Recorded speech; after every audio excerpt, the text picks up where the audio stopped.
and editor of several books, including on the Hellenistic West and on the Punic Mediterranean.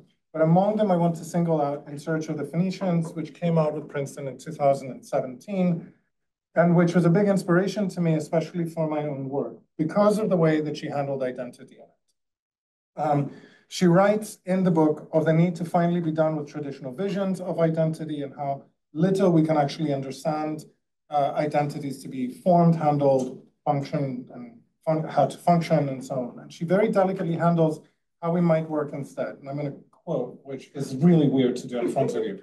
But I really love these passages. So my starting point, she writes, was that we have no good evidence for the ancient people that we call Phoenician identifying themselves as a single people or acting as a stable collective. I do not conclude from this absence of evidence that the Phoenicians did not exist, nor that nobody ever called her himself a Phoenician under any circumstances. Phoenician speakers undoubtedly had a larger repertoire of self-classifications than survives in a fragmentary evidence, and it would be surprising if, for instance, they never described themselves as Phoenicians to the Greeks who invented that term. She goes on to write, my argument is that we should not assume that our Phoenicians thought of themselves as a group simply by analogy with models of contemporary identity formation among their neighbors, especially since these neighbors do not themselves portray the Phoenicians as a self-conscious or strongly differentiated collective. Instead, we should accept the gaps in our knowledge, thank you, and fill the space instead with the stories that we can tell. Now, after generations of scholars had presented ancient peoples as relatively unified ethnic groups, this book was part of a much broader set of efforts, for example, by Patrick Geary on Germanic peoples, by Michel and others, to rethink what exactly a people would be like. And in fact, it generates a vastly cooler operation than these other works, because it opens up the whole Eastern Mediterranean and the Mediterranean as a whole to a different sense of identity, but also trade, belonging, networks, sense of what communities are, and how lives related and relate. But now that I've advertised the wrong book, I want to just say a couple of words of praise for the amazing book that we're here to hear more about. How the World Made the West handles absolutely beautifully an incredible mixture of how people lived, which she describes with incredible vividness, but also how connections, migrations, travel, movement, states, non-states, ideas, materials, and vague or strict identities developed and changed. So I won't quote from this one, but more than anyone, she makes clear how the sense of what the West and Western values are, how they are products or even byproducts of a vastly more complicated group of worlds, and how we might begin to rethink our modern history on the basis of these groups. Okay, so I'll shut up. Welcome to the Mark Institute, Joe, and thank you so much for coming to speak. Thank you. Thank you so much for having me. Thank you for inviting me. Thank you so much to Sam and to Amy and to Lauren, which is right now, for helping to make all this work so well. And it's a real treat and a real privilege, especially to sort of begin your Friday seminars for this academic year. I was thinking about how I would approach this. This is very much a trade book. I wanted to talk to a really wide variety of audiences. And one of the fun things about that is that whenever I talk about it, I kind of have to think about what the particular audience that I'm talking to in real life that day might be interested in. So there's a particular aspect of this book that I want to kind of try out on you today. But I'll start with the kind of elevator pitch. So you get the kind of overview of the whole thing. So this book debunks the myth of the modern West as a self-made miracle with local roots, whether those roots are in Greece and Rome, which is what I kind of particularly focus on, interested in as a classics professor, whether they're in Germany, whether they're in medieval Christendom, or anywhere else. Because what I argue in the book is that erases a much bigger story of the emergence of European culture, of modern European culture by around 1500 CE, which is where the book ends, through contacts and exchange, through journeys and relationships, through, I mean, the way I've come to summarize it is through trade, sex, and war. And these processes have brought us, of course, the things that, I don't have to tell anyone in this room: alphabet from the Levant, originally in fact from Egypt, numbers from India, a huge number of scientific ideas from the Islamic world, many European languages from the Eurasian steppe, ideas about democracy that go back ultimately to ancient Assyria. But this huge entangled world has been lost, as the fundamental argument I make in the book. It's been lost to a 19th century concept of civilizations, this idea of distinct cultures associated with particular places.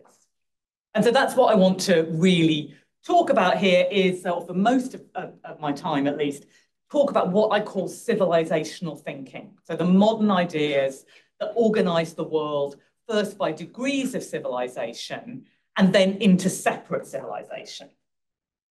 And I think the reason I think this is a really important framing for the book is that civilizations can seem so familiar now. They seem like almost natural facts about the world, particularly about history, Mesopotamian civilization, Egyptian civilization, so on. So the only kind of questions become, how do some civilizations do better than others? Or why do they clash? But they are actually a recent invention, and one that, as I was writing this book, I realized the extent to which this idea of civilization and then civilizations was developed to explain the superiority of European nations and justify their empires.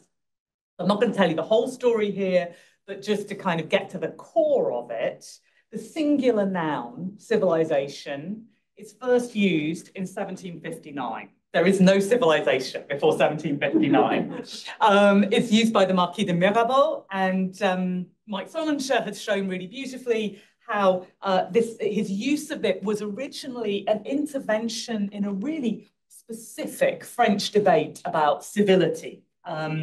This thing was supposed to distinguish modern commercial Europe from its feudal past. But to the Marquis de Mirabeau, this concept of civility sort of smacked to superficiality, hypocrisy, corruption even, and it lacked a moral dimension that he was trying to supply with his notion of civilization.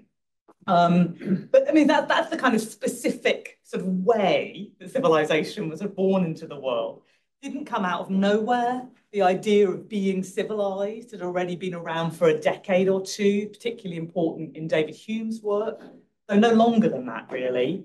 And it quickly got entangled, this idea, with more general ideas of progress and evolution. So this is the kind of thing that we find in the stadial theory of the Scottish Enlightenment, humans evolving from hunters to herders to farmers to traders, and so on. And civilization quickly became the ultimate end and goal in the later 18th century.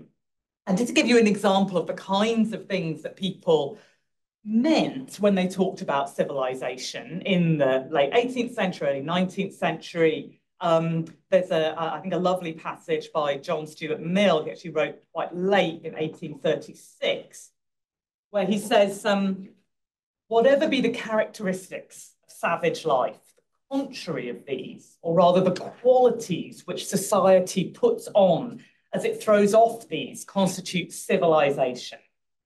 So a savage tribe consists of a handful of individuals wandering or thinly scattered over a vast tract of country.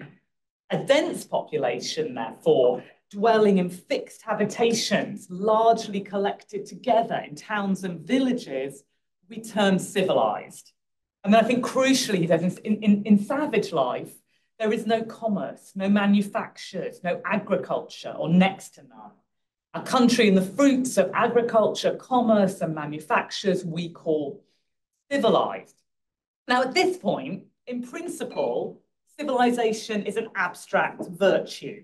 Anyone could achieve civilization with enough effort and with the right education, in theory. But the standard, of course, is set by Western European society. Civilization is about industry, commerce, the state, above all, the city, and it's very much a Western idea of all those things. So it's unsurprising that when Western philosophers who invented the concept of civilization actually went out and looked for it, they found that by coincidence, Western Europeans were best at it. And there's another just lovely quotation from John Stuart Mill, who says, all these elements exist in modern Europe, and especially in Great Britain, in a more eminent degree, in a state of more rapid progression than at any other place or time. What I particularly like about that is that if you look at French philosophers talking about civilization at the same time, or all sorts of other countries, you get something exactly the same, except it turns out it's Paris that is the most civilized place, and so on. Everyone kind of finds it very much in their own very close local societies. And I think one of the things that's really interesting and very quickly becomes very problematic about this idea of civilization is that although it's in this first stage, abstract in theory, you can rank people by their success at attaining it. And to illustrate that, the thing I really want to show you today, and I apologize to anyone who's very familiar with this, is this wonderful map that I first came across at the New York Public Library when I was a fellow at the Coleman Center there 5 years ago. And this is the moral and political chart of the inhabited world. Now, this is just great. This map was produced by William Woodbridge for a school atlas. And the first edition comes out in 1821. This particular copy of the map, which is the New York Public Library version, is from somewhere between 1823 and 1829. So it's a little unclear, but somewhere in the mid-1820s. And if you actually go to the atlas itself, which I found in the rare books room in the New York Public Library, it's got this wonderful advertisement in the front cover. And it says, "The chart of the inhabited world is believed to be unlike any which has been executed before, in exhibiting the moral state of every country by various degrees of light and shade, and the appropriate emblems of religion and governments, and forming these abstract subjects into a picture addressed to the eye." And of course, that tonal nature of this map is very important. So if we look at some of the details, we see, for instance, you have very nice stages of civilization here, also tonal, enlightened at the sort of a culmination of the list. Actually, in later versions of this, when you get into the 1830s, it's about 14 editions of this map altogether. When you get into the 1830s, the enlightened bit kind of gets dropped quietly, but the rest of it stays. But also what I think is so interesting about this is the way that government and religion are proxies for the state of civilization that the different countries of the world are in. And you can really see this in the captions on the map as well. So they really make the connections between Christianity, Europe, and civilization clear here. So Europe is 2 million square miles, 214 million of inhabitants, generally enlightened and professing Christianity. By contrast, Asia is supposed to contain from 300 to 600 million of inhabitants. They know the size of Asia, 16 million of square miles, but not, that's quite a big margin of error there in the number of inhabitants. Generally pagans and Mahometans in a half-civilized or barbarous state. Then we get to Africa, where the knowledge just disappears here. Africa is supposed by some to contain 104 million, by others 30 million. And either of those things could equally be true. There are also some Europeans there. So this is basic. One thing I think is quite interesting about this map is that this is before the discourse of race has really taken over. And people are being identified by geography more than by race. Although, as you can see on this particular section of the map, there are beginning to be concepts like the idea of the Negro and so on is there, but mostly it talks in terms of geography. And here's Europe. So Europe is enlightened, and I love the way that enlightened here is these kind of rays of light going out. Not all of Europe, unfortunately, not Greece, not Italy. They're just civilized, not actually enlightened. Turkey and North Africa are half civilized. And if I went back to the big map, you'd say it's also true of places like India. And interestingly, kind of European colonies, so Eastern Australia and the Cape are also kind of considered half civilized by this point. But this is another interesting thing about this map in the 1820s. This is before Greece and Italy become absolutely central to ideas of Europe and so on. They're kind of peripheral in this presentation of it.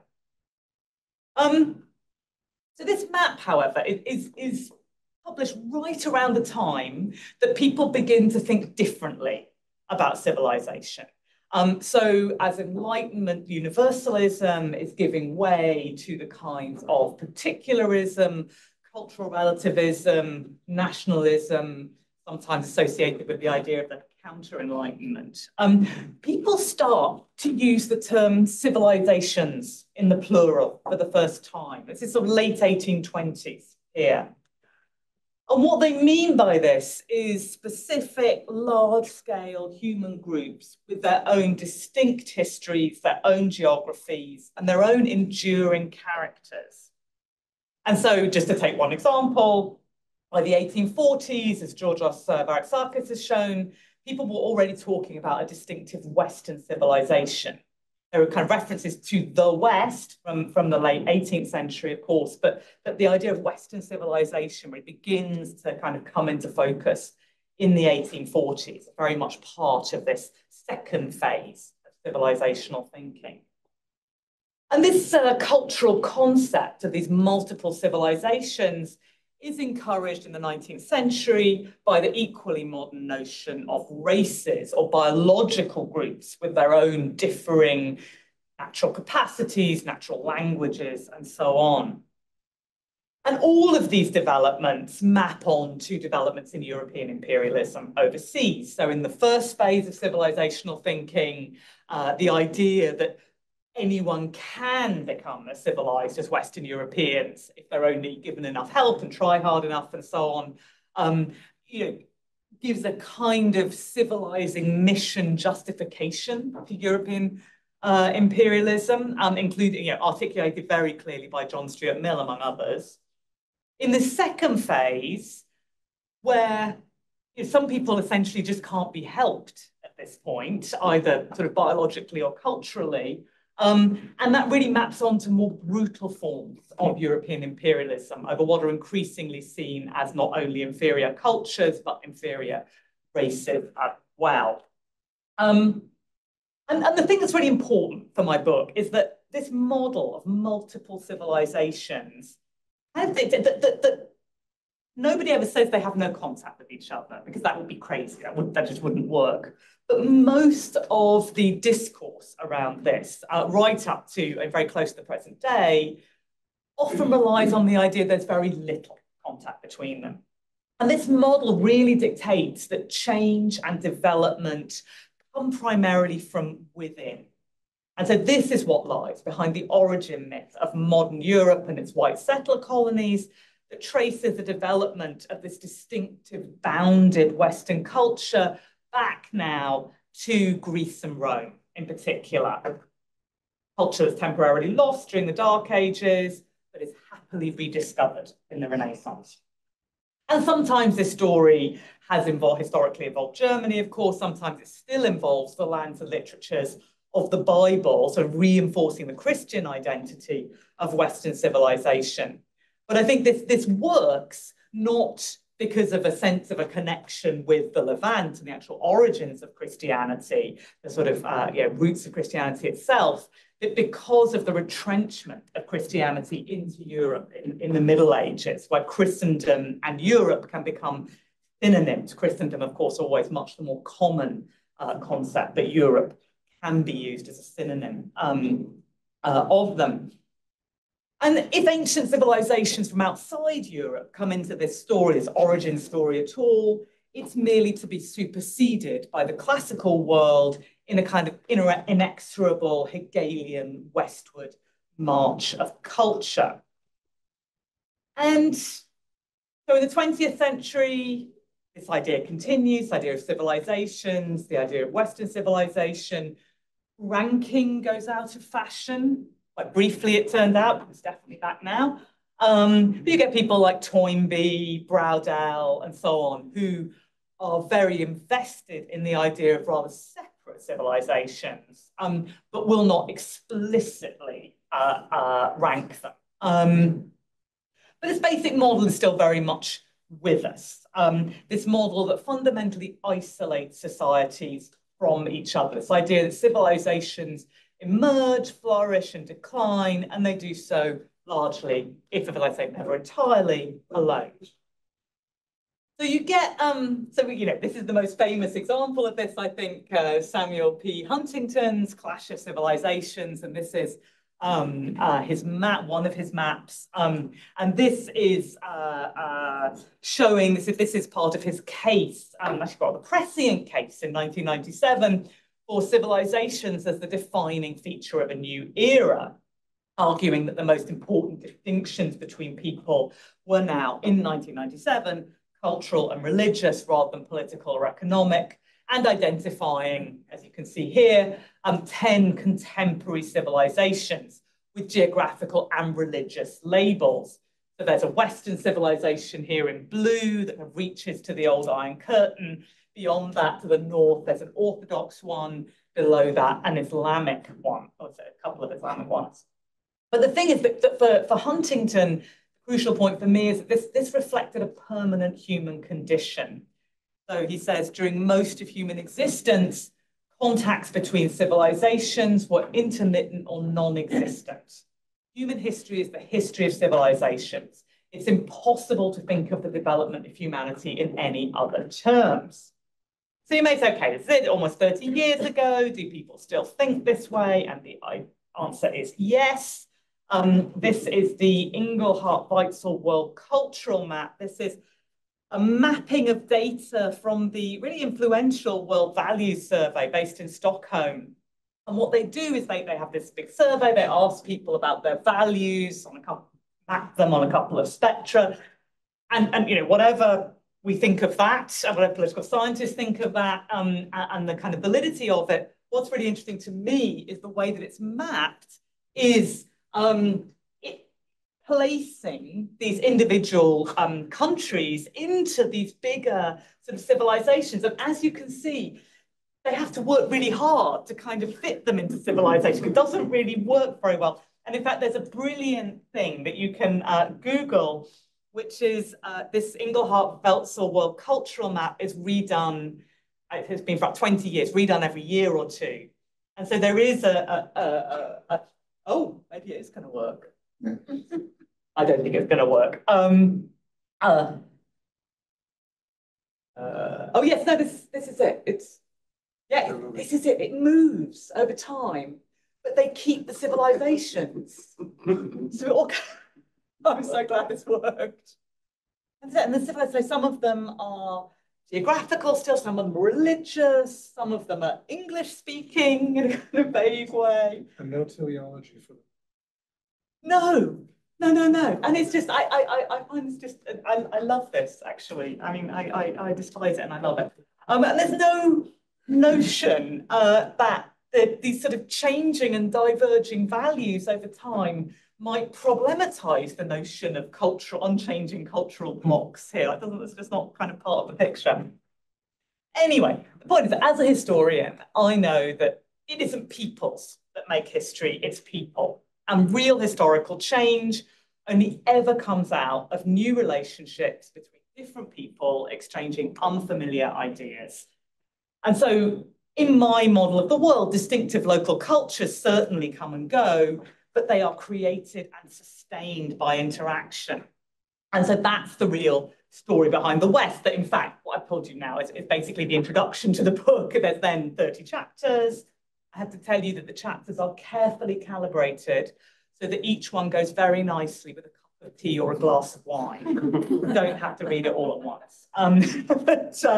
But I try and tell the story of how this particular modern civilization that we call the West, nations of Western Europe, their white settler colonies overseas, how that came about through this enormous kind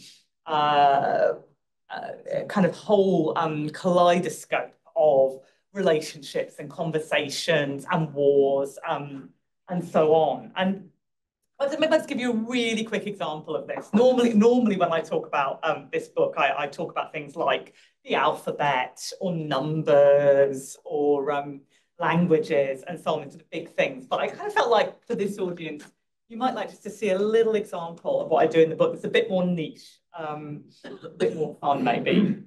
So this is the oldest map of the world. This is the so-called Babylonian map of the world. It's a tiny thing. It's about this big. Dates to about 600 BCE. It comes from, not from Babylon itself, but it was found in Sippar, just a little north of Babylon. And this, of course, is an era when Babylon is probably the biggest city in the world. It's certainly the biggest center of learning in Western Asia, from mathematics to astronomy to, it seems, map making. And the map itself is completely fascinating. This is kind of a diagram of it with the sections translated. So what's going on here? This is Babylon at the center of the world, of course. This kind of rectangle here. Babylon is bisected by the Euphrates River that actually bisects the whole of the known world within the encircling ocean. It's actually, what they translated ocean here is actually, it's Maratu. It's more like bitter river or salty river. And Babylon is surrounded by some other less important places like Assyria, Armenia, and so on, Susa. There's the swamps of the Gulf down here. And then beyond this bitter ocean, so you have civilization here with Babylon in the middle. And beyond it, there are these 8 kind of triangles going out from the bitter river. And they say things like, this is the top one, the place where the sun is never seen. And there's notes that they put above the map itself, these notes. And they mostly talk about these triangles. And they talk about ruined cities and ancient gods, scorpion men, a lot of serpents and dragons, also some kings who've been dead for 1,000 years by the time this map is made. Utnapishtim, who's the one survivor of the great flood of the world in the Epic of Gilgamesh. It's not really clear how all these things fit in, but they really create this sense of distance in time as well as space between the kind of the world, the known world, and this world kind of beyond the bitter river. And so the map maker is really putting themselves, and by implication their viewer, at the center of the world. And what's important for my story here, beyond this absolutely kind of intrinsic fascination of this little document, is that they also set the scene for developments further west. So we haven't got any Greek maps of the world, unfortunately, not sort of preserved from the ancient period. But we do know the name of the scientist, in fact, from Asian Anatolia, Greek-speaking scientist who is thought to have made the first dared to draw the inhabited world on a tablet. The first to publish geographical map. Anaximander first drew an outline of land and sea. And there are various modern interpretations of this map, and they're based on a couple of clues. It's not completely made up, but they look like this. They're based on what we know about Anaximander's idea of the world. The Earth is circular in shape. Its depth is 1/3 of its width. So, people have known the world was round for a very long time, going back to at least 500 BCE. Not Anaximander. Anaximander's view is that it's a kind of short cylinder somehow. And then we've got Herodotus, who explains that he's talking about not just Anaximander, but all these early maps. He says, I laughed maps of the world, but they draw the world as round, as if fashioned by compasses, encircled by the ocean river, and Asia and Europe of a like extent. So this is one way in which probably this kind of rather standard modern reconstruction of an Anaximander's map isn't quite right. the idea of 3 continents, Europe, Asia, and Libya or Africa, probably comes in after Anaximander. But other than that, this reconstruction is probably reasonably reliable. And of course, it looks like something else. And so what I suggest in the book is that the most obvious basic design for Anaximander's map simply extends this model from the Babylonian map to include the Mediterranean as well, which is of no interest to the Babylonians whatsoever. But it is of interest to people in the Aegean. So they extend it to include the Mediterranean, which of course puts the Eastern Aegean right at the center of the map. So they're doing exactly what the Babylonian map is doing. Now, as far as we know, unfortunately, Anaximander's map didn't have these kind of islands beyond the ocean with all the kind of wonderful creatures. But of course, it is a really, really common idea in Greek thought, this idea that there are monsters and mysteries on the edge of the known world. It's very, very common in archaic Greek texts. And then, yeah, I just want to end with a kind of last map here. Which is, I don't know how well you can see it there. I've got a couple of, so this is the Catalan Atlas of 1375, as a leaping way ahead in time, and really to the end of my story. This is produced by a Jewish mapmaker on Mallorca for the Christian Duke of Girona to give as a present to the King of France. So I think it's a pretty nice present. It's a very big map in its original incarnation in its 8 different sheets. And it's drawing on a lot of advances in mapping, Portolan charts, advances in navigation, the Chinese compass, and so on, to create a much more accurate map of the world. It's also got a lot about contacts and connections. So this is a camel caravan in the Asian part of the map. And what it says on the caption above it is this caravan has departed from the Empire of Sara, that's the Golden Horde, like the Mongolian kingdom that sort of centered in what's now Siberia, to go to Alcataya, to go to China. But Alcataya, China as understood through Arabic ideas. And this is the same route that Marco Polo and his father and uncle had taken to China a few generations before this map was made. So that's an example. Also in Africa, you have a trader on the left here coming to see Mansa Musa of the Emperor of Mali, often said to be the richest man in the world ever. This whole interconnected world is depicted on this map that is sort of inherited by the rising nations of Western Europe in the 15th century. What I want to really draw attention to is the European part of the map. And one of the things I want to sort of point out is that there are no pictures in the European parts. Europe doesn't have these kind of historical stories in the same way. There are very few captions. There are only captions on the very edges of Europe. Ireland has a caption, Norway has a caption. These are the places that are still relatively recently converted to Christianity, and they're really not part of Europe. Europe is covered in crosses. There's even a cross, you can't see it well here, but there's a cross down here in Granada, which was very much not yet Christian at that point. And in general, Europe doesn't have these stories and these kind of historical ideas. It doesn't have the Queen of Sheba. It doesn't have Alexander the Great. They appear in the Asian part of the map.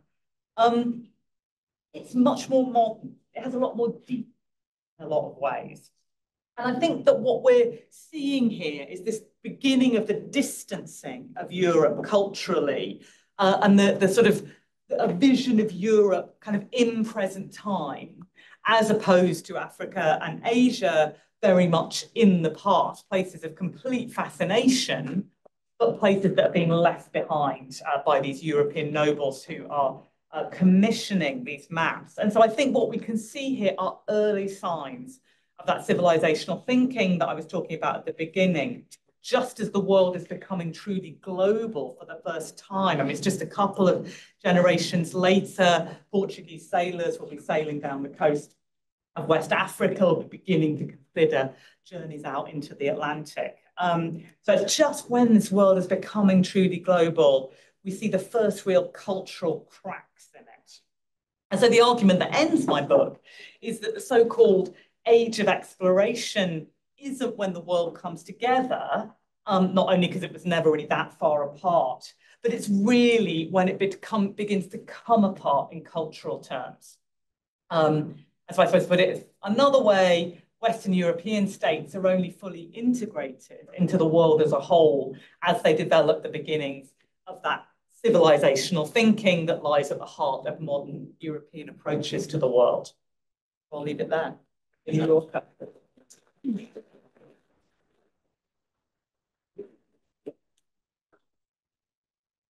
David. Thank you. That was terrific. It was really interesting. But I'd like to push you on how you integrate a notion of cultural tradition into your story. You're right, of course, that the word civilization is born in the 1750s. But for centuries before that, elite education in Western Europe consists very heavily of the Greek and Roman classics. And what do you make of the fact that there are very deliberate attempts, throughout the history of Western Europe, certainly, and then the United States for a very long time, to come up with a canon of works and with an educational canon? And what is the effect of this? I mean, you sort of say, well, it's fake because it doesn't reflect the real, authentic cultural exchange. But don't these attempts to create traditions actually have an effect? If people grow up only reading the Greek and Roman classics, what does that make them? Maybe they're missing the things that actually went into creating those Greek and Roman classics in the first place. But isn't there a tradition there? And as a kind of counterpart to this, I mean, if you're sort of saying that the notion of civilization is already here. The notion of civilization is not a real notion. What about China?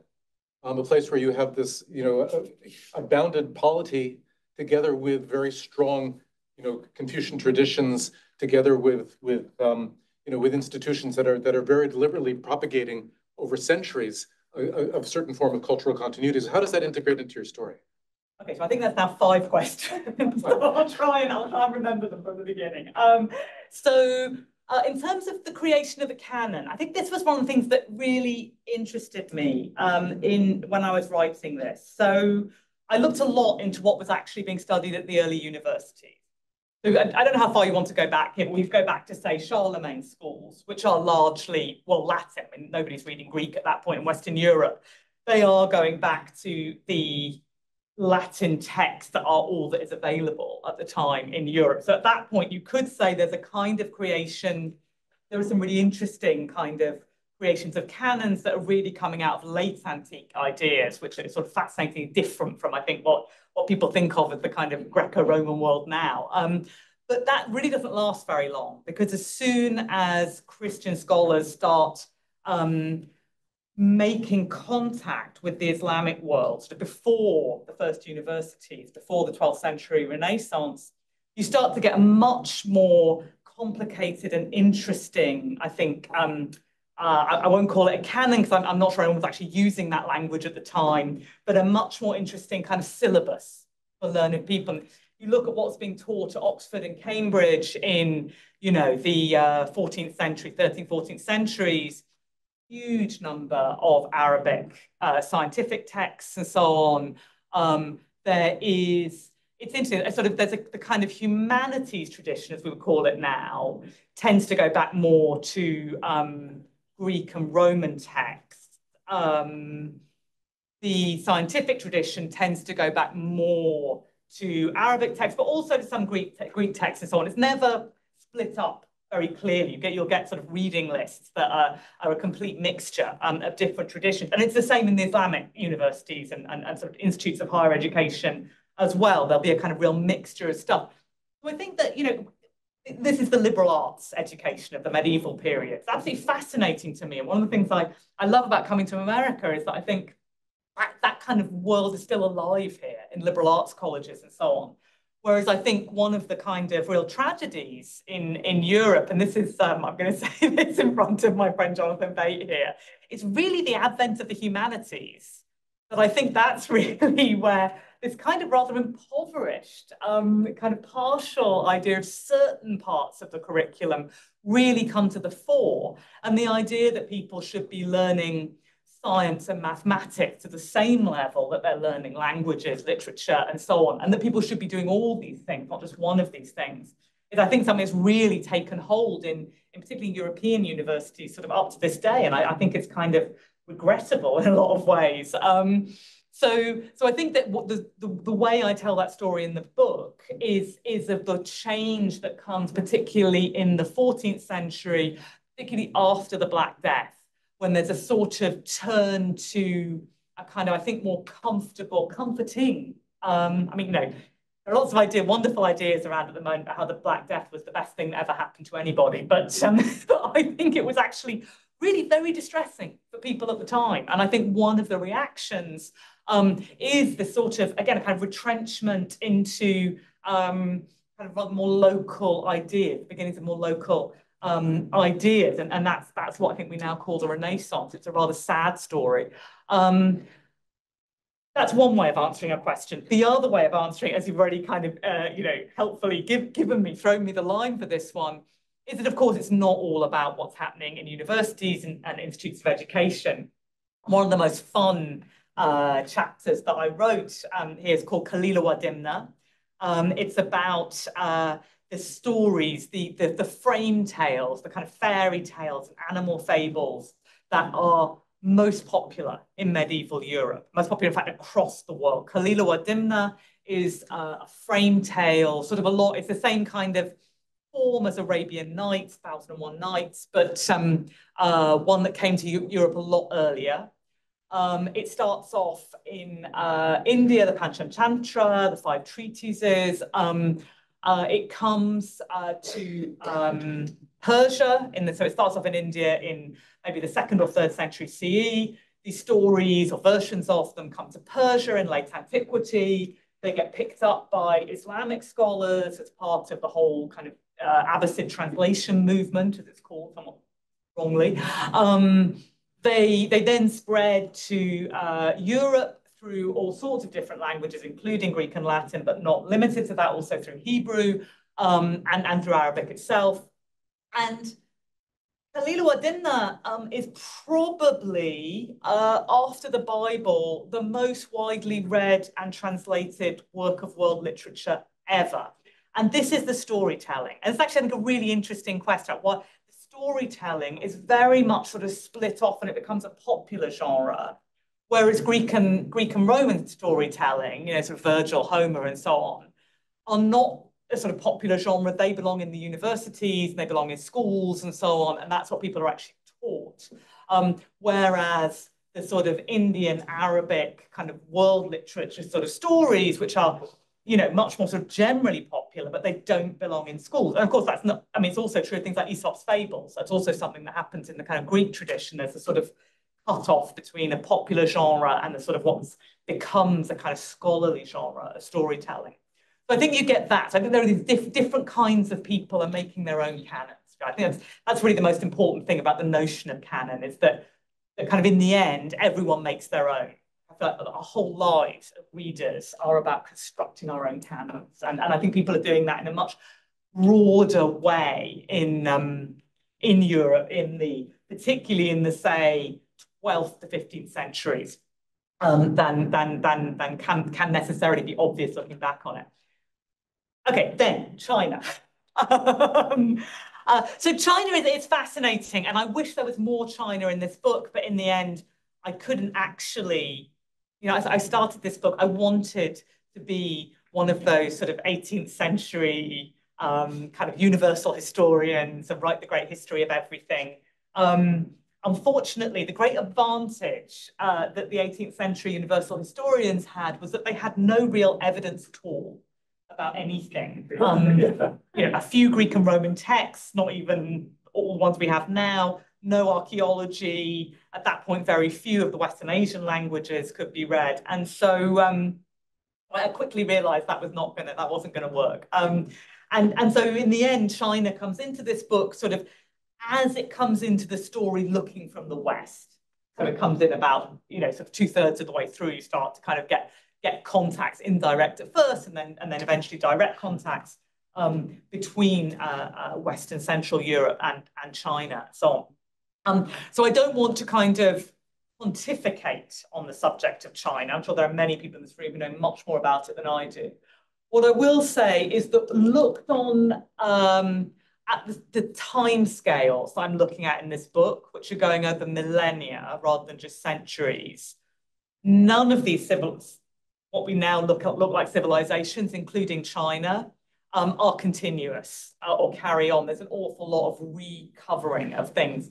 But one of the moments where China really comes into my story is when it's under the Mongols. And that's, actually a very different kind of culture comes in. Then we could see it again later with the Manchu and so on.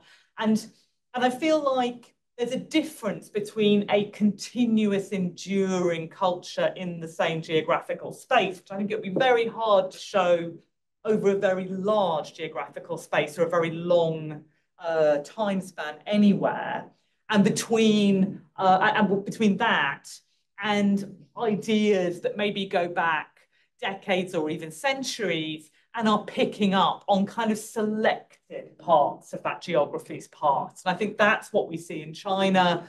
I think it's what we see in Western civilization as well, in fact, something very similar, and in various other places. And that's a slightly different kind of model from something like the idea of the Russian civilization state and so on. But it would work, I think, for India as well. And then Sophie, back to the left. Thanks. This was absolutely fascinating. Stick to one part. I'm running people to read it, but I wanted to push you on the relationship between race and racism and civilization. I do think that, at least in the West, civilizationism now functions as this kind of softer form of racism that's about culture rather than biological race, right? Yeah. So even the far right now, they tend not to talk about biological race, they tend to talk about culture. Yeah. But as I say, I want to push you a bit on the relationship and the chronology, because I was surprised when you said, you were talking about the first half of the 19th century, you were saying this is a period before race. But we know that, Kant in the late 18th century is coming up with his racial hierarchies, which look a lot like the ones you showed. Yeah. Whiteness, goes back at least, to colonial Virginia in the 17th century. Yeah.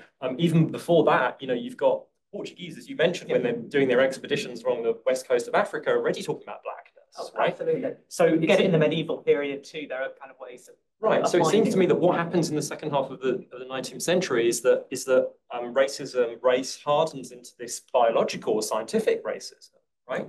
But there's a much longer history which precisely revolves around culture and a civilization. And so the way I think of it is that we now slightly come full circle. There was this very finite period where it was about biological race. And what's so interesting to me about civilizationism today, and then the earlier period that you're talking about, is it feels like we've gone back to that. No, I think I know why. one part of the reason why as well. No, I mean, you're absolutely right. I was telling a story much too fast there. I think even by a lot, you can look at those sort of late 18th century ideas of race, and going back to Linnaeus and so on as well. And they're pretty biological in various ways. They're sort of physical, biological. There's climate as well. Absolutely. And yes, I mean, some of those, I mean, again, going back to Linnaeus, it really is sort of treating humans the same way as plants and so on, and kind of what grows where and that kind of thing, which in some ways actually goes back to the ancient Persians, I think. But I think what the sort of threads that I feel come together from these two absolutely ongoing stories in the later 19th century are the kind of much sort of stronger ideas and more biological ideas of race, sort of Gobineau kind of stuff, that sort of thing. The ideas of Aryanism and so on, with this kind of much stronger idea of civilization. I feel like that kind of, they're sort of egging each other on a bit. And it's both of them, go back well into the 18th century, if not as you're saying, certainly, in terms of both culture and I think what we might now call race, you could trace them both back centuries before that, even if the actual words are. But I do think that that sort of later 19th century, there's a kind of sort of intoxication, I mean, it's already toxic, but further intoxication of all these concepts that kind of support each other, where you get a very kind of separate idea of civilizations, you get a very strongly ranked ideas of race, and they become very popular. So the thing about that map is that this is a children's atlas, this is a school atlas. And so I think what we're getting is the kind of popularization of ideas. That's why I think it's so interesting that you get that there's this idea of Negroes associated with Africa, and you only get religion words apart from that. So I think you're kind of beginning to see, obviously you can see color kind of all over that map. The savages are almost black, the enlightened people are almost white. I mean, it's absolutely there as a kind of way of thinking. But the language is taking a while to catch up, I think. I think that's one of the things that I wanted to point to there. The question around the modern world, I think one of the really interesting things about this current cultural moment is that, I mean, the way that the genome revolution has really just completely debunked the idea of separate races. I mean, you know, one of my favorite quotes is from David Wright, where he says, you know, from what we know now about sort of human genetic biological history, we have to think in terms of not of family trees, but of family trellises. And I think my kind of favorite sort of, you know, fact about this is that everybody alive in the world today is a direct descendant of everybody alive in the world around about the time my book starts, the 4th, 3rd millennium BCE. And that's how completely entangled kind of what a human biological history really is. And I think that as those ideas, and again, that's sort of not necessarily ideas that have completely filtered through sort of popular consciousness, but the kind of people who are working out the sort of rhetoric around cultures and civilizations now, they know this stuff. These people are kind of well-read and well-educated often. And they realize it's just, that's not something that is going to be a stable base anymore. So that's why then these ideas of civilization and culture become really much more useful, and then the color ideas of color get kind of matched much more closely onto civilization rather than race, I think. Yeah, this idea of you know, the sort of white Europeans and so on, and the sort of the idea of American culture going back to both white color and white culture in some way, but with race, there's now quite a problematic notion of race taken out of it. And I think one of the things I'm trying to do with this book is say we should talk about culture in exactly the same way that we now have to talk about race and races, that this is a cultural trellis. Okay, Sophie, and then in the back, hold on, please. Let's take both questions because we're coming. Hi, Josephine. Thanks. That was really interesting. The question I want to ask might be slightly tangential to the actual argument you present in the book, but hey, why not? And also, I'd be really interested just to hear your thoughts on it. I'm interested particularly in your kind of forerunners, if you like. So if civilization and creating a civilization genealogy has always been a very political project, deeply entangled, particularly in the last kind of 250 years in a imperial political project. But for as long as there's been that, I think there's also been a bit of a resistance movement too. And I'm interested in those antiquarians, those oddballs, those nerdy types that saved or salvaged a lot of the sort of material that maybe that, you know, you're able to access now in archives, but were always marginalized, always kind of dismissed as potty. Or you even, I mean, and I think they've got their own quite impressive genealogy. Even going back to someone like Herodotus was already saving these odds and ends. So you could read something from the Greek canon and suddenly become aware of someone within that, opening up this world. So yeah, I'm just interested. I don't know whether they've got a big presence, but maybe they were a thread in your thinking, your forebear. Great answer. All the way in the back. Hi, I really enjoyed that. My question was similar to the gentleman up front, so I'll pass my time on. Thank you, Josephine. My thought is sort of related to that, but it fascinates me that when Pico de la Mirandola is writing his oratory on dignity of man, that he very candidly, generously refers to the Arab and Persian philosophers who've influenced his ideas. And he'll quote them and, how wonderful human beings are, what their powers and talents are. Clearly acknowledges his ideas come from the Arabic and Persian sources. And even Dante, when he's been terribly rude about Muhammad, still has Averroes, Avicenna in heaven. So I'm wondering when that erasure of the significance of the, apart from the science, just this whole philosophical sources of knowledge, and is it a kind of imperial colonizing project that necessitates that erasure? I'm very curious about that. Yeah, great, thank you. If that's a very brief clause, Yeah. then yes, Can something along I that just do like, I'm not going to That's fine, remember. because it was a sort of jump piggyback. okay. So I was just going to piggyback on the strain, and I was wondering if you could talk more about if and how you engage with the anti-clerical strain in Enlightenment thought, where I don't know if it's just a brief blip in your genealogy, where you have people like Voltaire idealizing the non-Christian, quote unquote, civilizations. Yeah.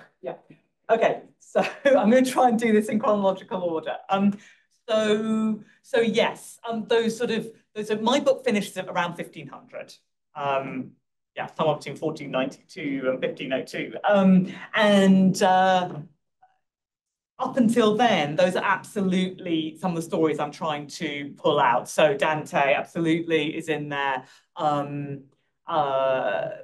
Chaucer was in there for a long time until that chapter got too long. Herodotus, there's a lot, I mean, there's a whole chapter, which is probably, should really be an academic article rather than a chapter in this book, which is about the way that I think Herodotus actually preserves even more of that stuff than people realize, that he really is a Persian historian, not a Greek historian. And he's actually quite explicitly says a lot of his information is from Persian scholars. And somehow ancient historians like me have just kind of ignored that bit, even though he's not kind of hiding it in any way. So yes, there are those kind of really, I think, important sort of voices that kind of thread through the story. So, I mean, most of the book really is the stories about these kind of connections and contacts, and some of that is through, in fact, storytelling and so on. The part that I've been giving you today is really a kind of distillation of the first 12 pages or something out of about 450. But what I would have loved to, so what I talk only very briefly about, what I would love to talk more about, and will talk more about in other contexts soon, I hope, is exactly this question of kind of what's happening in the early 18th century when you have incredibly interesting and actually hugely popular sort of pre-civilizational ideas. So thinking in particular of things like Charles Rollin's ancient history of, I never know exactly how it goes, but it's sort of the Persians, the Carthaginians, the Phoenicians, the Assyrians, the Aramaeans, and then, another four, and then the Grecians at the end. And it's this completely huge picture of the world. And, this is one of the biggest selling books of the 18th century. This is what people are actually reading, not so much those Enlightenment philosophers who come along very shortly afterwards. It's published in the 1730s. But then you also get, even a bit later, kind of 1730s, going to 1740s, you get things like the Universal History, published in London. It's an incredible project, 45 volumes, I think. The overall, so it's obviously not written by one person, but it's written by a team. The idea is to tell the history of the world from the beginning. Now, this is a popular history. Even in the 1730s, it's still beginning in 4004 BCE, which I doubt many of the people writing it really thought was the beginning at that point. But but it's trying to tell the beginning of the American peoples, the beginning of the Arabian peoples, the beginning of Chinese peoples, and so on, as well as the more familiar kind of Western Asian, European civilization, which are about to become civilizations, cultures, and so on, peoples. And I think, I mean, one of the great things about that is that the overall series editor is an Arabist. And they're really, the people who are writing that, it's a subscription publication. So it's you know, supported by readers. And the people who are writing for it are very often specialists in ancient and modern West Asian, African languages and so on. And it's an extraordinarily scholarly project, but one that is actually a pretty good read. I sat down in the New York Public Library a few years ago and read. I'm not the whole 45 volumes, I have to say, but a few of them, and I do kind of still recommend it. It's not entirely wrong at this point, but you get those sorts of things. But that's changing.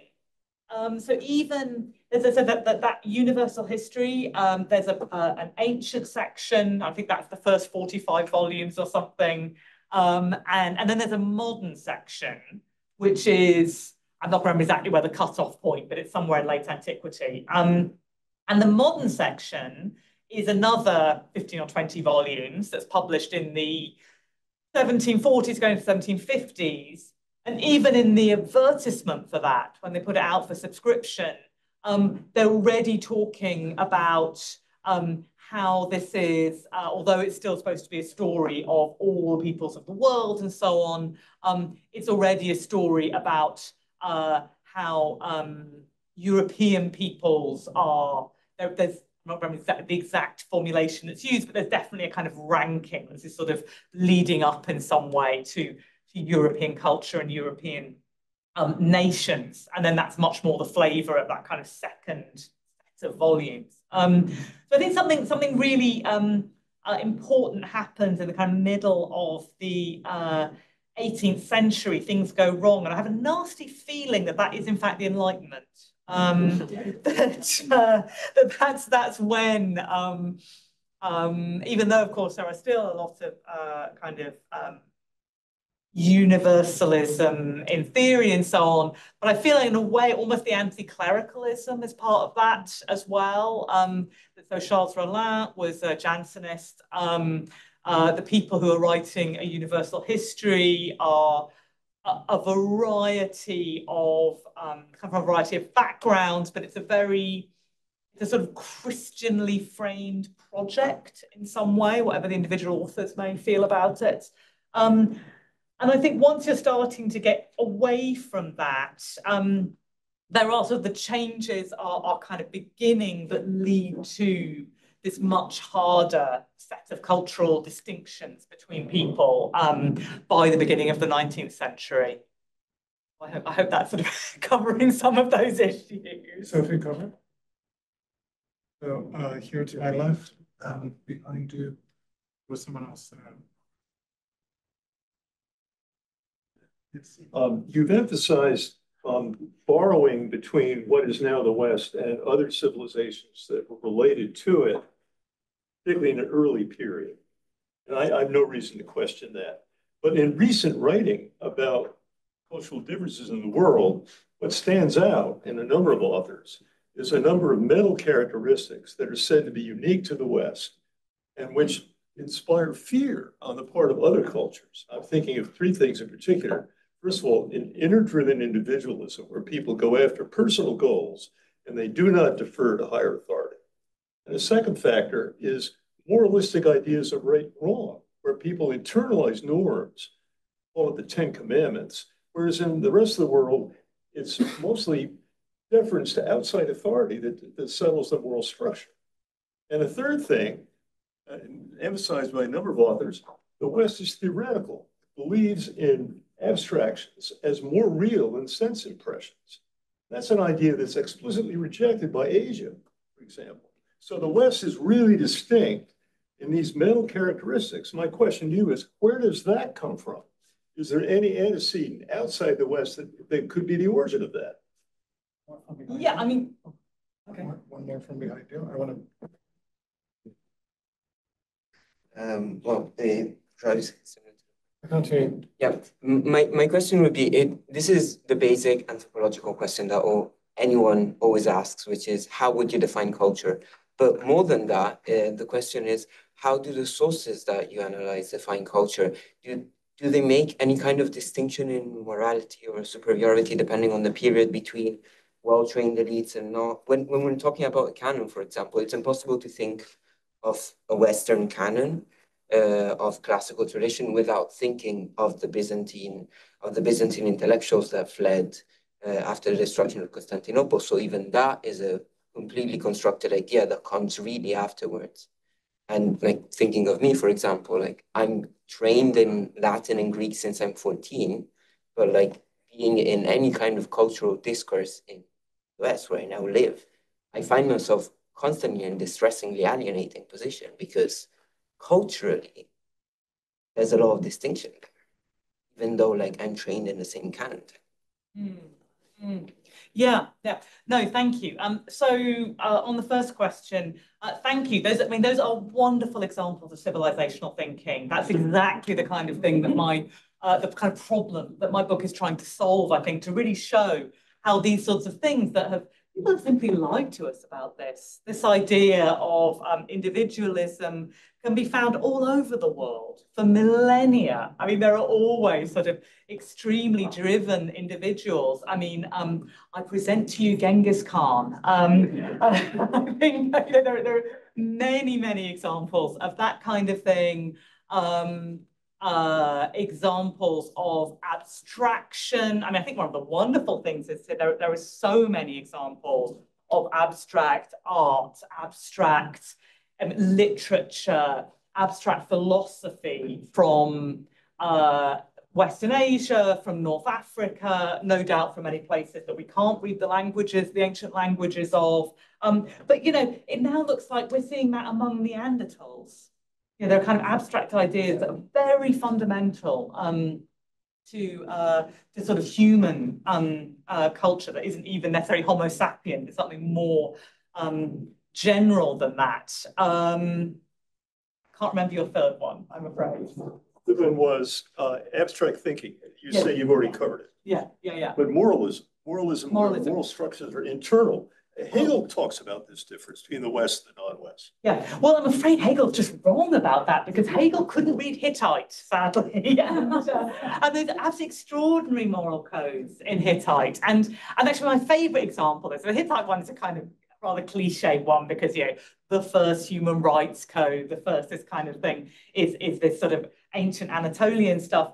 But actually, the one that I really love is a slightly more, so again, Bronze Age, but a little more recent, comes from the city of Ugarit, which is, the greatest city you've never heard of. This is a Bronze Age port on the Syrian coast, kind of counterpart to Byblos, Tyre, Sidon, those sorts of cities, a bit further north.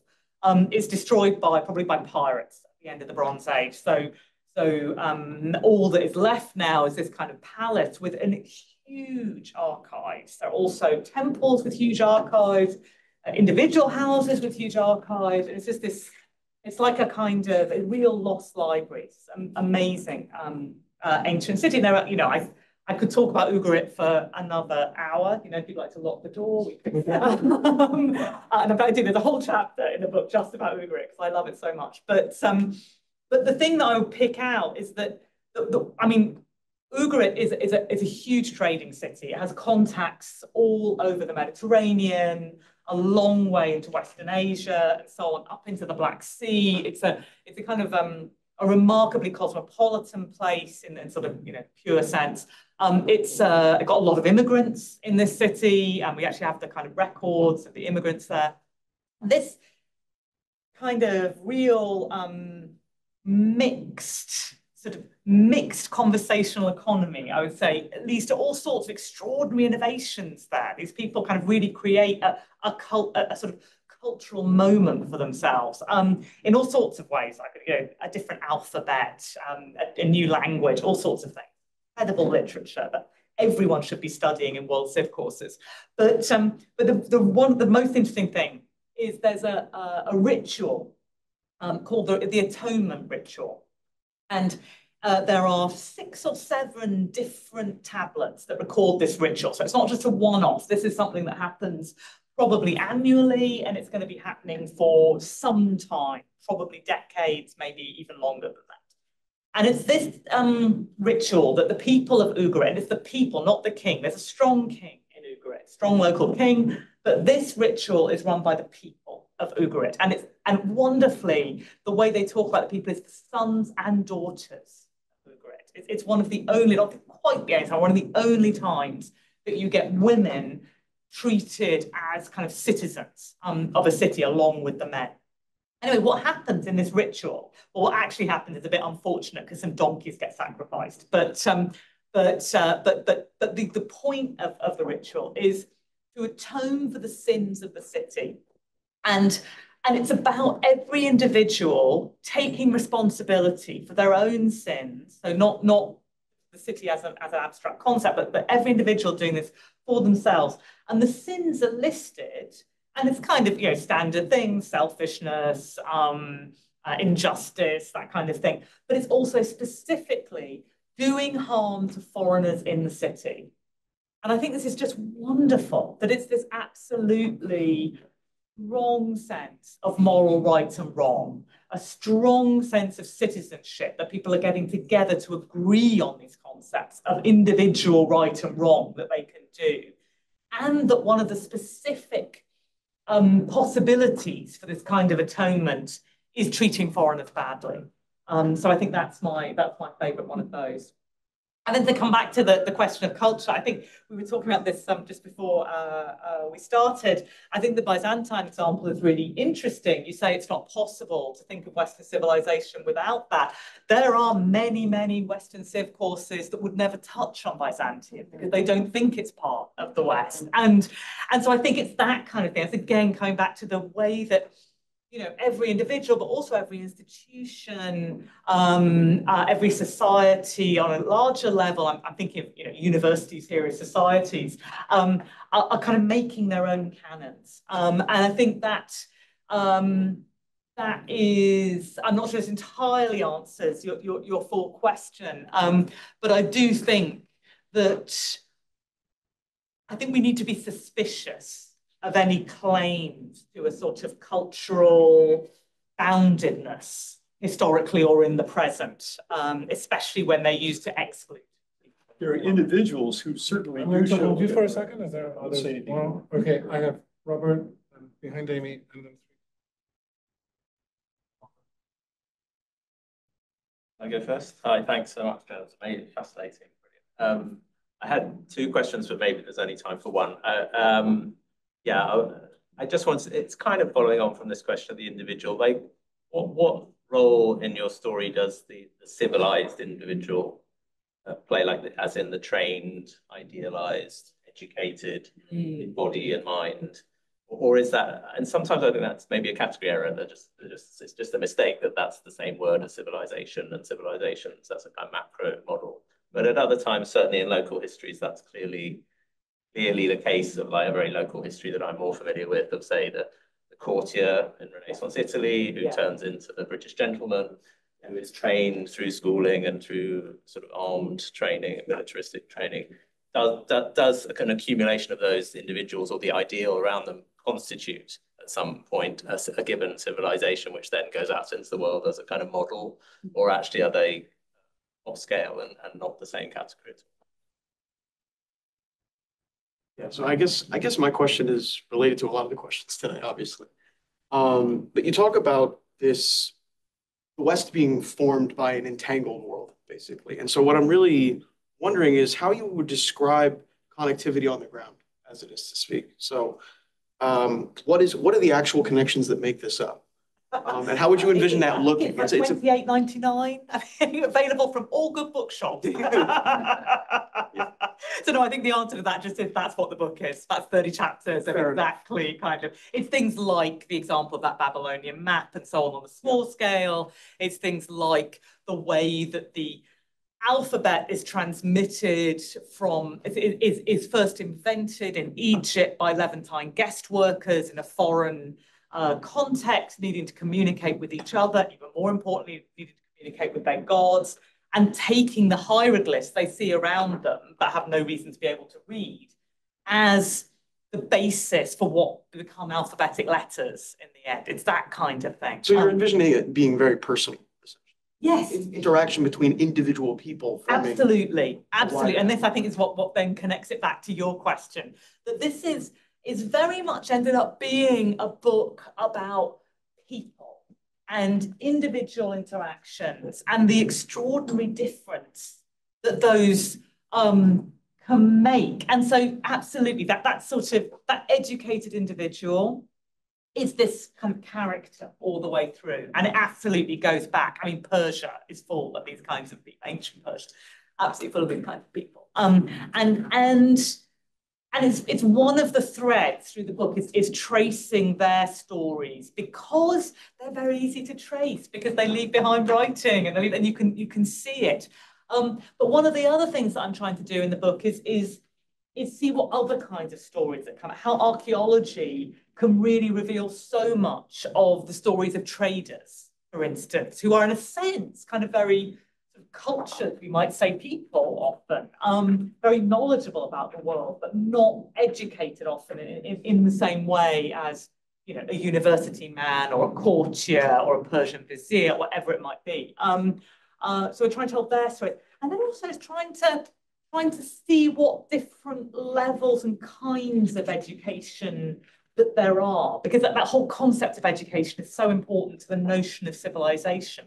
Nobody's born civilized. You have to kind of be endowed with it somehow. And I think so that's things like trying to bring out these stories of the medieval fables and so on, the kinds of things that people are not just kind of reading for fun. It's like, I mean, it isn't just that this is a kind of genre fiction, as we might say now. So a lot of these Arabic frame tales in the Middle Ages make their way into texts like the Decameron and so on. I mean, so it's a kind of multi-layered, a sort of different kind of knowledge and education, sort of self-education in some ways that's going on. So that's not a full answer to your question, but those kinds of people are definitely part of it, and the extent to which they are in some sense civilized or consider themselves to be something equivalent to civilized is a really interesting question. Last question, Tomoko. Actually, I was at your talk 5 years ago at the public library. I remember, yes, and worrying a bit about, you know, your project, which is absolutely fascinating. At the same time, I was thinking, okay, so you are an ancient historian, in fact, older than most ancient historian. They don't start with a Greek. So I knew it's going to be rich, expensive, connection-oriented, and yet still at that point, 5 years ago, on the eve of the pandemic, yeah. I worry about the teleology of the book itself. Ultimately, is it going to be a revised version of the story of the West? And now I think the book really brilliantly gave me a good answer, fantastic answer. I'm only up to a chapter before the translation movement, so it's more or less where my thinking starts. But anyway, my question is about the way I see it, how this book works, why it really convinced me that you have done what you promised without this, my worry about teleology, was relatively short chapters, each in some really a place, something is plunked down. And then, even though the whole thing is chronological, each point of kind of where you put the anchor on, it starts going back and forth in a way, each spot. And then the image I had was something like those Renaissance navigational maps with rosettes. Yes. So it moves around, and we just have to follow, and yet somehow this. So anyway, I thought it was a brilliant strategy, and I'm really curious at what point you decided on that.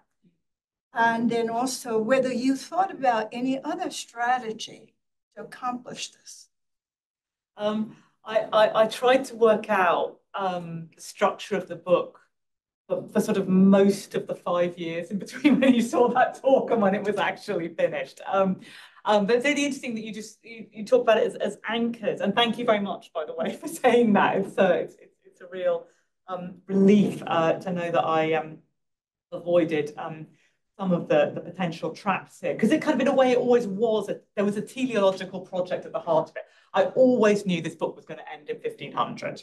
Even at one point when my beloved editor tried to persuade me that it was really time to be done now, and maybe I should just finish where I got to at about 500. No, it has to go to 1500. So there was a kind of teleological sense about it, because I really felt that what this book is saying to my friends in 16th, 17th century history is, my friends and colleagues, is, you know, you can get carried away with the idea that the world comes together with, you know, the age of exploration, discovery, or whatever. And I really wanted to say that there's a sense in which this is a special kind of world that is beginning to come apart at this point. There's a really new way of thinking coming. And it's not exactly this. This goes back to you know, the making of Europe and so on. It goes back to the conversion of Lithuania. So it's not something that sort of begins in the 15th century, but that's when I think that sort of cultural break really sort of comes together. So I was always trying to, knowing that I had that there and trying to avoid it becoming a teleology towards that. But I'll tell you, the thing that really helped with the structuring was another of my editors at a certain point kind of read my first few chapters, probably going up to the end of the Bronze Age or something. I spent a very long time on the end of the Bronze Age, and said, well, you know, this is all fine, but I kind of don't really know where I am. There's too much going on. It's kind of all happening at the same time, and how can you make this kind of work as a story, as a kind of narrative that people can get a hold of without kind of simplifying it into a single story that goes in a single line. And actually, my husband over there, I was telling him that my editor had sort of identified this problem, but rather annoyingly not come up with a solution for it. And he had this great idea, which is that he said, why don't you start each chapter with a particular place in a particular date, like a dateline, a newspaper or something. And once I kind of began to think about that and thought, yes, I can do that. Each chapter is fundamentally somehow about a particular place, a particular moment. And then all I had to do was make sure that every sort of date, every year that I gave at the beginning of a chapter was later than the chapter before. And that's how I kind of kept it sort of moving without getting onto a sort of single track. And it was quite tricky because, you know, right up to the end, I was suddenly catching ones I'd sort of shuffled a few chapters around, and suddenly the dates were out of order. I had to do quite a bit of last-minute surgery on that. But I think in the end, it was that way, exactly, putting down anchors that then things could kind of float around. But thanks for the question. It's really interesting to me to think about it like that. Thank you very much, Joe. Thank you all for being here. Congratulations.